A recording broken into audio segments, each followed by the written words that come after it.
Bienvenue dans votre émission Coffre aux idées.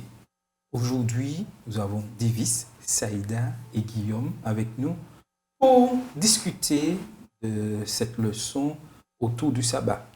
La question en ce jour, sommes-nous prêts? Êtes-vous prêts? Nous allons prier avec Guillaume.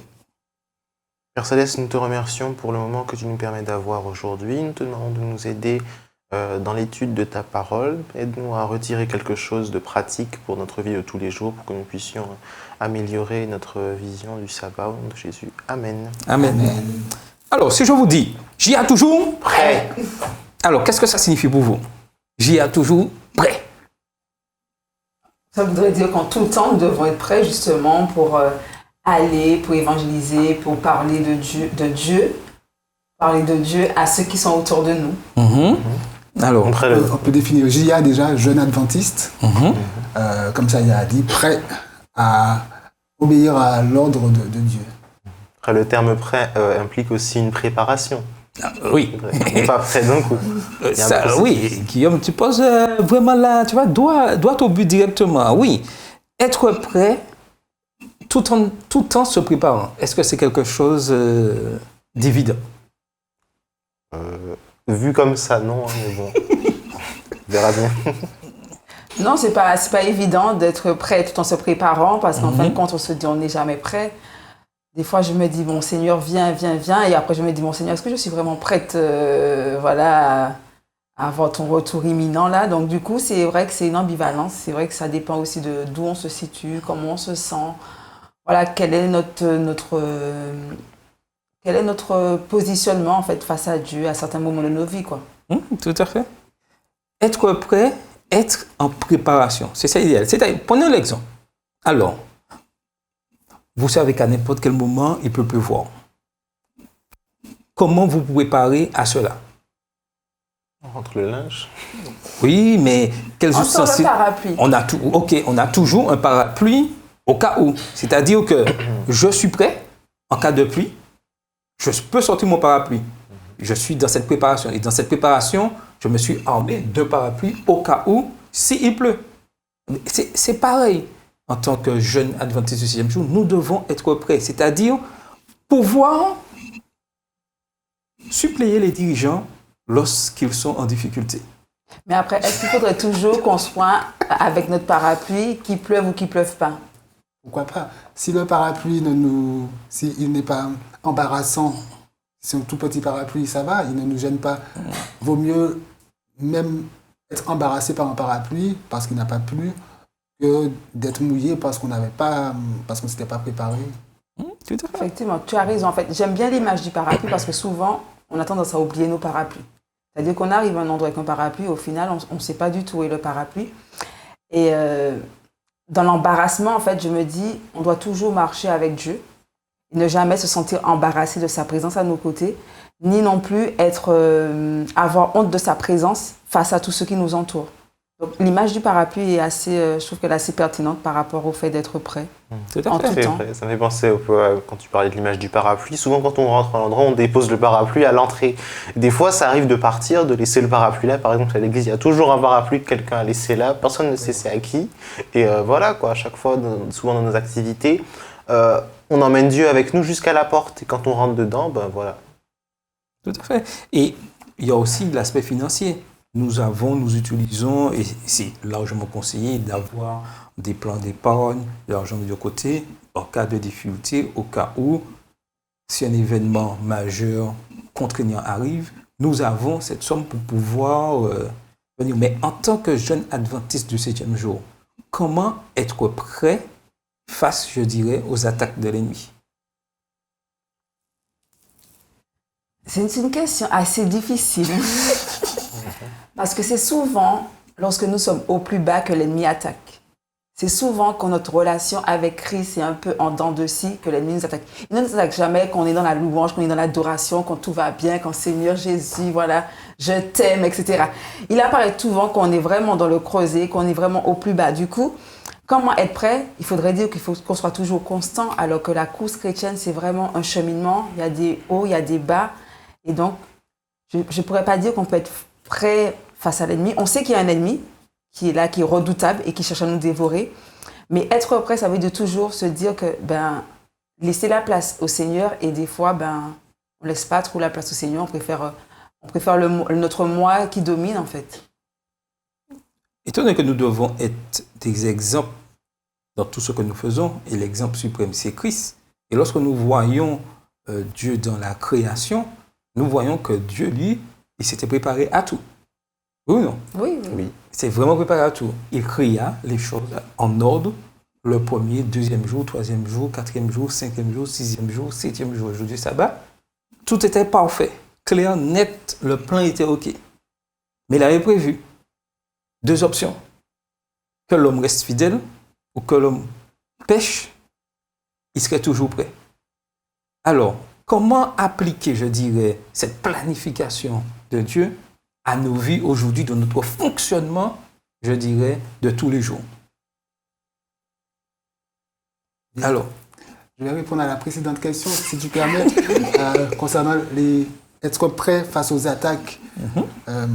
Comment sommes-nous attaqués par le diable et comment faire pour y faire face? Souvent, grâce aux promesses de Dieu. Donc, pour connaître les promesses de Dieu, il faut étudier la Bible régulièrement. Et pour pouvoir, pourquoi pas, comme Jésus dans le désert, citer tel ou tel verset pour non seulement faire fuir le diable, mais pour nous fortifier nous-mêmes.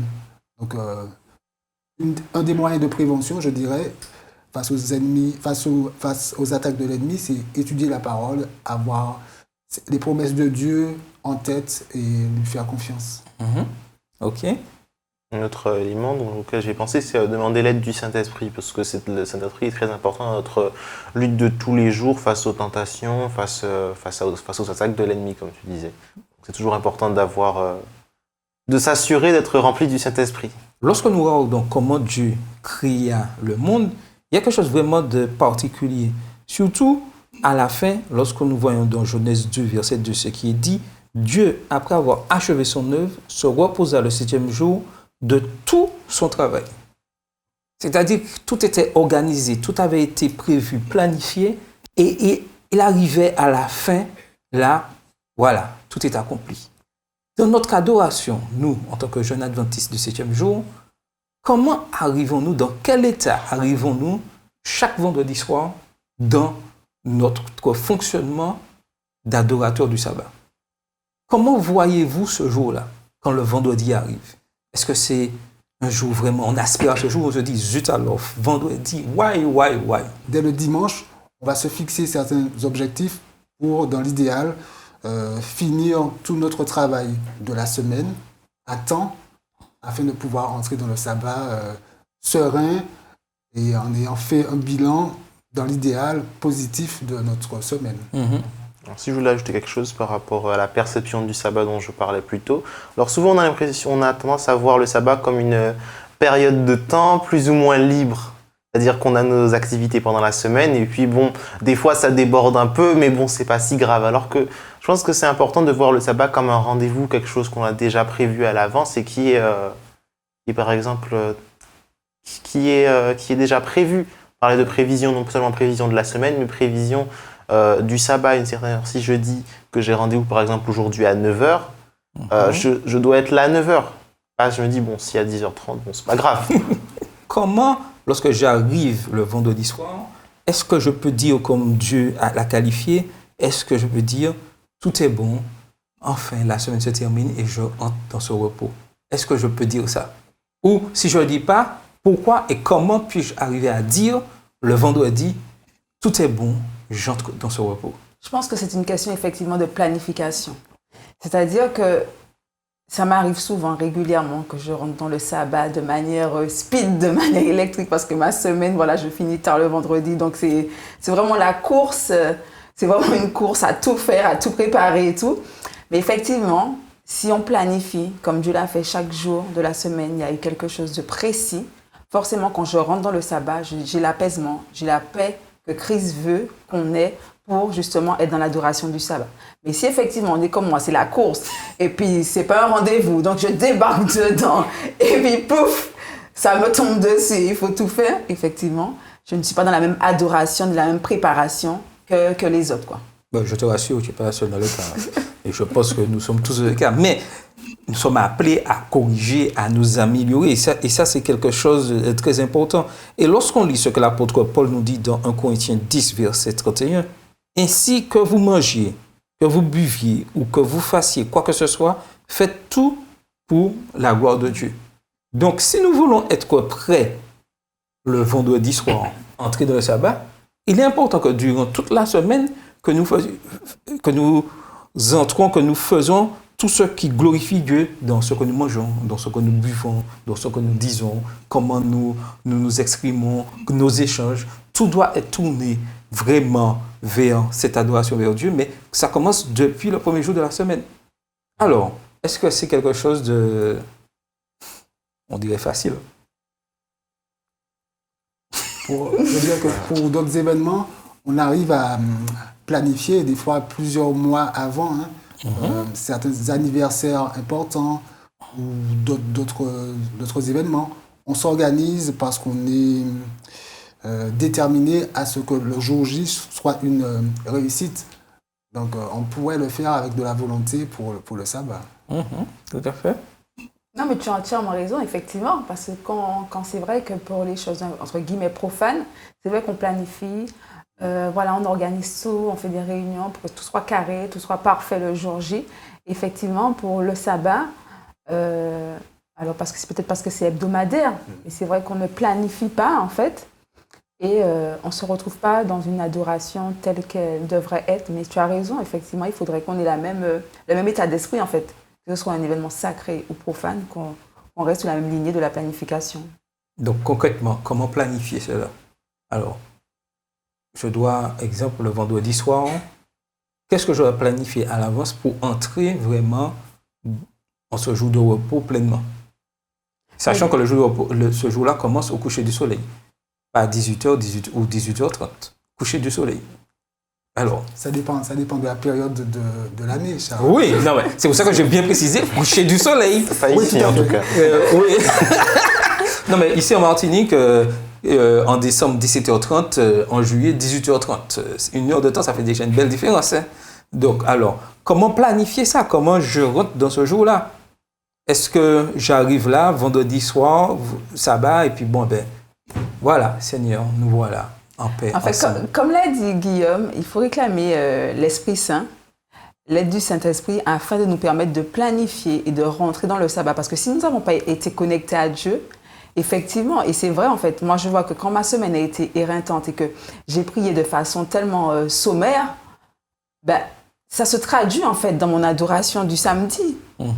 Et donc il faut en fait réclamer la présence du Saint-Esprit afin qu'en fait dans ma préparation, donc toute la semaine dans ma planification, je puisse vraiment entrer dans ce sabbat-là. Et donc forcément mon vendredi, il sera appréhendé d'une autre manière que si je n'ai pas été connectée à Dieu du tout de la semaine et puis voilà, je rentre dans le sabbat, je ne pourrais pas avoir les mêmes retours, les mêmes retombées, les mêmes bénédictions. Tu veux dire quelque chose, Guillaume?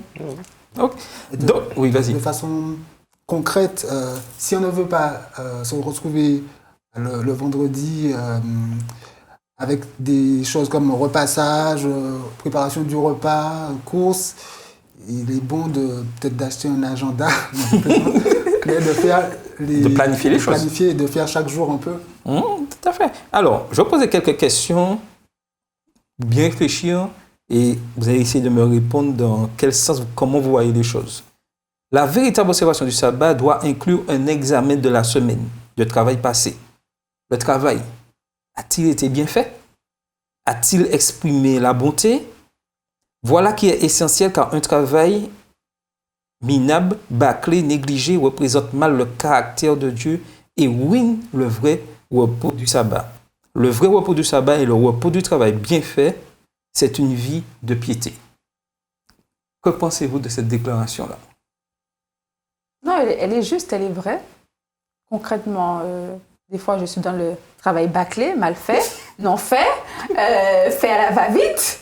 Mais effectivement, tout ce que Dieu a fait, il l'a fait de façon bonne, de façon authentique, de façon vraie. Il nous demande aussi d'être l'exemple et d'être ambassadeur en fait, de ce qu'il a fait. Donc, On devrait être dans un travail toujours bien fait, viser l'excellence, toujours. Mais bon, je ne suis pas encore là.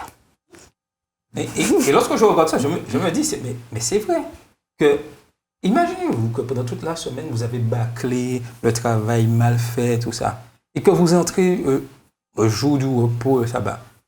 Comment vous entrez mentalement dans ce jour-là, si le travail est mal fait?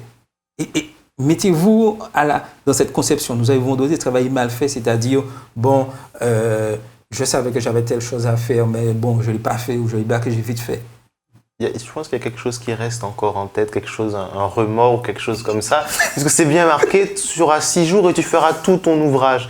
Donc je rentre dans le sabbat après 6 jours, mais je n'ai pas fait tout mon ouvrage. C'est là qu'il y a quelque chose il y a un petit frottement, quelque chose, on n'est pas exactement en adéquation totale avec le texte.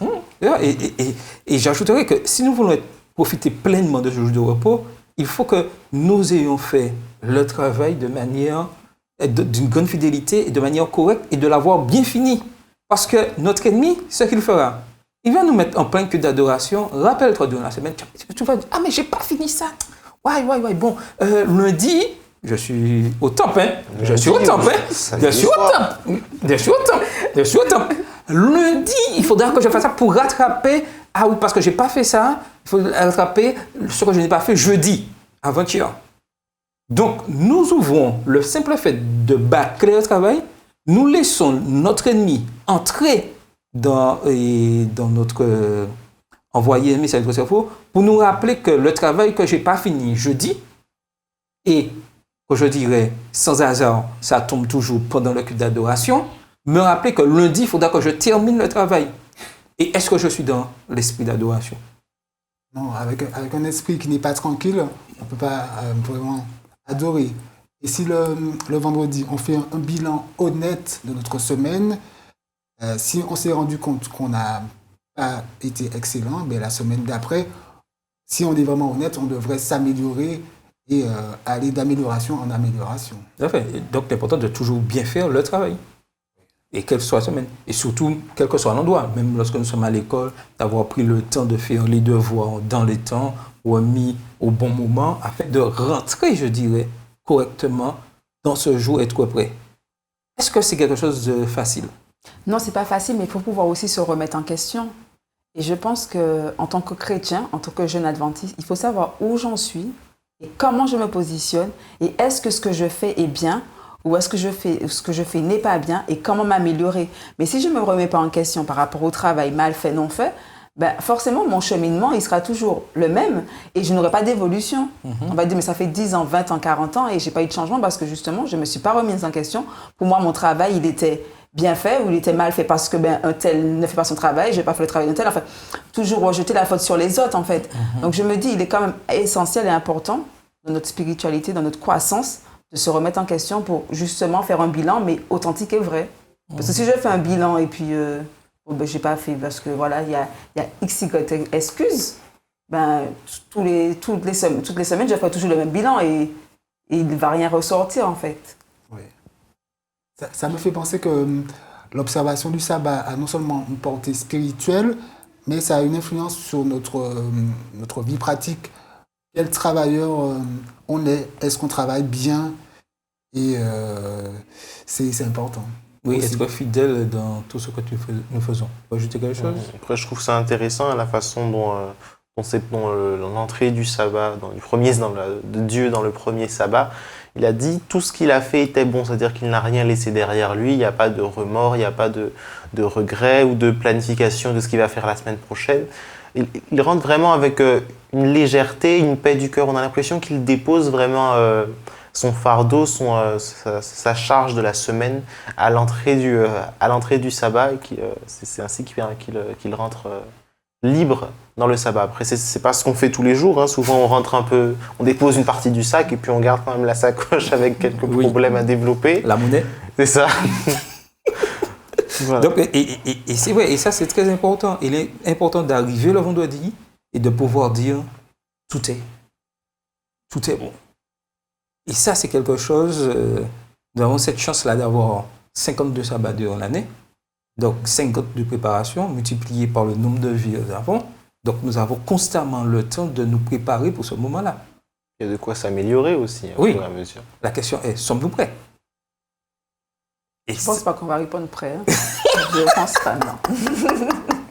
On n'est jamais prêt. L'important, c'est de se préparer, c'est se d'avancer. préparer, mais je dirais, et le plaisir que nous avons, c'est que nous avons un Dieu vraiment aimant. Et lorsque nous regardons ce que et Christ nous dit dans Jean 14, verset 2, il dit, je vais vous préparer une place. C'est-à-dire qu'il a prévu déjà. Et le fait de savoir que Christ a préparé cette place, cela doit me permettre d'être encore meilleur dans ma planification et d'être prêt. Parce que nous vivons dans un monde de crise. Il y aura toujours des difficultés, toujours des surprises.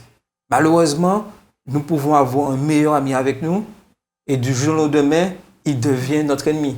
Nous pouvons être je dirais, dans une relation maritale, dans une relation entre guillemets de fiançailles, et du jour au lendemain, tout peut s'écouler. Mais quand ces situations de crise arrivent, comment j'aborde ces choses-là? Est-ce que ça me fait effet surprise et que je me laisse complètement noyer là, ou je dis qu'il y a un Dieu qui dirige toutes choses? Et ça aussi entre dans notre façon d'adorer ce jour-là. Et il nous a dit que pour chaque crise dans la vie du croyant, il existe déjà une porte de sortie. Et si je vous dis c'est quoi la porte de sortie, vous allez être étonnés. Le sabbat est une célébration de nombreuses choses, l'une d'elles étant la préparation de Dieu à sauver son peuple en temps de crise. Alors, qu'est-ce que vous pensez de ça? Que le sabbat nous prépare au temps de crise. Oui, le sabbat nous prépare parce qu'en fait, on se dit que ça nous rappelle, c'est un rendez-vous hebdomadaire et ça nous rappelle que sans Dieu, nous ne pouvons rien faire et sans Dieu, nous ne sommes rien. Et rentrer dans ce sabbat-là, c'est vraiment l'humilité de se dire que je confie à Dieu ma vie, en fait. C'est un rendez-vous vraiment qui est renouvelé semaine après semaine. Et donc, forcément, c'est se rendre compte que Dieu va œuvrer dans ma vie. Je ne connais pas tout. Je n'ai pas, voilà, c'est lui qui dirige toutes choses. C'est lui qui est l'alpha et l'oméga. Mais forcément, il va amener je vais entendre des choses. Je serai enrichi, je serai nourri, je serai édifié. Et je pourrai être rechargé mes batteries pour démarrer la semaine. Et c'est ce qui est bien, ce qui est important, en fait, dans l'adoration du sabbat, et dans ce que nous faisons en fait.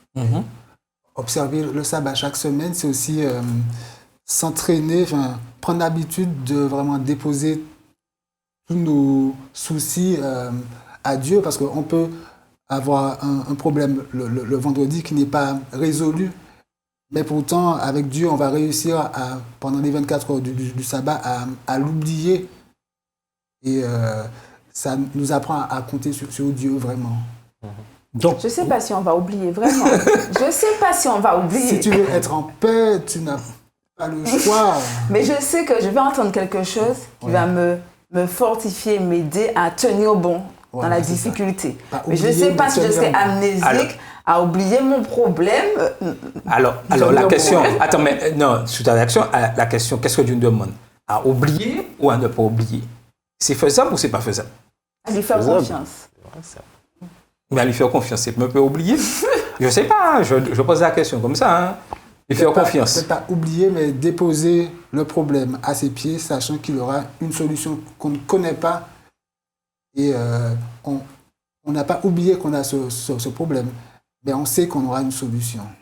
Et faire confiance, c'est un peu aussi d'oublier. C'est-à-dire, ce jour-là, prenons un exemple concret, pratique de ça. Donc, je vis un moment difficile dans ma famille, un moment où je suis harcelé, je suis maltraité, je suis calomnié. Comment, dans cette situation, j'aborde le jour du sabbat? Je suis dans le sabbat, j'entre dans ce jour-là, vendredi soir à samedi soir, coucher du soleil. Comment j'entre alors que je suis calomnié, critiqué durant toute la semaine? Déjà, ça peut être une occasion de prier plus, déjà, pour commencer. Oui, mais commencer à oublier ce problème.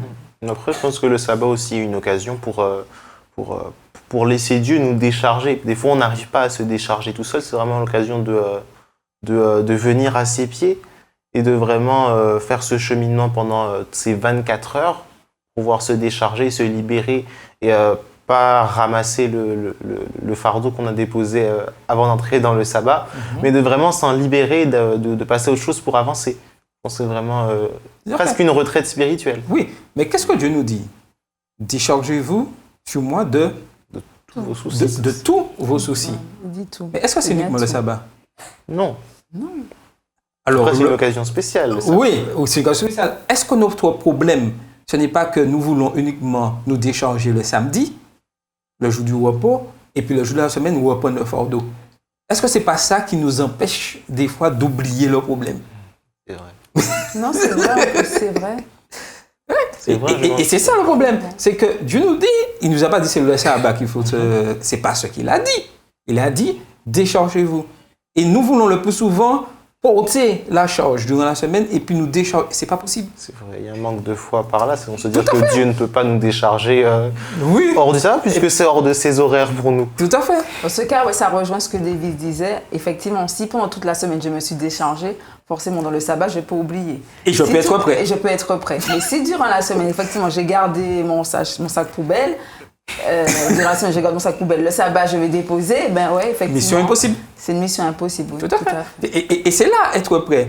Être prêt, c'est depuis toute la semaine. Puisque Dieu, dans sa planification, lorsqu'il a prévu le premier jour, il savait qu'à la fin, ça serait bon. Mais si pendant toute la semaine, je porte ce fardeau, je ne le remets pas entre les mains de Dieu, comment le sabbat, je peux entrer pleinement libéré? C'est pas possible. Donc, il est important que durant toute la semaine, que nous apprenions à laisser à faire confiance à Dieu. Certes, je suis calomnié, je laisse Dieu agir, je garde le silence, Dieu agira. C'est lui, le maître. J'ai un problème dans mon foyer, je prie, je dis, Dieu, tu vas résoudre ce problème. Je cherche, le plus souvent, l'être humain cherche par ses propres moyens à vouloir résoudre. Et après, on s'étonne que le jour du sabbat, qu'on veut se libérer, mission impossible. Parce que n'oublions pas que nous avons un ennemi qui nous connaît et qui voit notre fonctionnement. Donc, il est important que si nous voulons être prêts ce jour-là, que nous puissions apprendre durant la semaine à planifier, à laisser, à faire tout correctement, soit bon, et surtout à laisser Dieu agir dans nos vies, le laisser gérer nos problèmes. Et par son Saint-Esprit, il nous dira toujours ce qu'il faut faire, de manière à nous permettre d'avancer et de réussir. Est-ce que c'est possible? C'est possible. Par la foi, c'est possible. Tout est possible. Par la foi. Celui Et ça, c'est très important pour comprendre cela. Et il y a un passage qui nous dit dans le livre Avec Dieu chaque jour, 10 octobre, à la page 303, Ellen G. White nous dit « Pendant toute la semaine, ne perdez pas de vue le saint sabbat de l'Éternel, car ce jour doit être consacré au service de Dieu. C'est le jour où les mains doivent se reposer de toutes les activités terrestres et où les besoins de l'âme doivent être satisfaits d'une façon spéciale. » Un jour sacré. Mais nous sommes déjà arrivés à la fin, mais j'aimerais quand même rebondir sur quelque chose. Le vendredi soir, honnêtement, est-ce que nous nous reposons de toutes nos activités durant la semaine? Dans le fonctionnement de nos communautés? Pas toujours. Pas toujours, c'est des fois le jour où on place certaines activités, répétitions, réunions, etc. C'est vrai. Alors que normalement, ça aurait dû être un jour, étant donné que c'est planifié, un jour où nous nous retrouvons en famille, où nous nous retrouvons entre amis, dans l'adoration. Et même dans notre fonctionnement, nous devons commencer à réfléchir, même dans nos campagnes d'évangélisation, dans nos semaines de rencontres. Comment se déroule le vendredi soir? Comment se déroulent nos activités samedi matin? Comment le samedi après-midi se déroule? Et ça, c'est une réflexion à laquelle la leçon vous est amenée. C'est-à-dire, sommes-nous prêts vraiment à entrer dans l'adoration dans ce jour du repos? Et ça, c'est capital pour nous. Alors, est-ce que vous êtes prêts? Êtes-vous prêts pour adorer comme Dieu le souhaite? C'est notre souhait à vous tous qui suivez l'émission Coffre aux idées. Soyons toujours prêts dans l'adoration du jour du repos. C'était votre émission Coffre aux idées.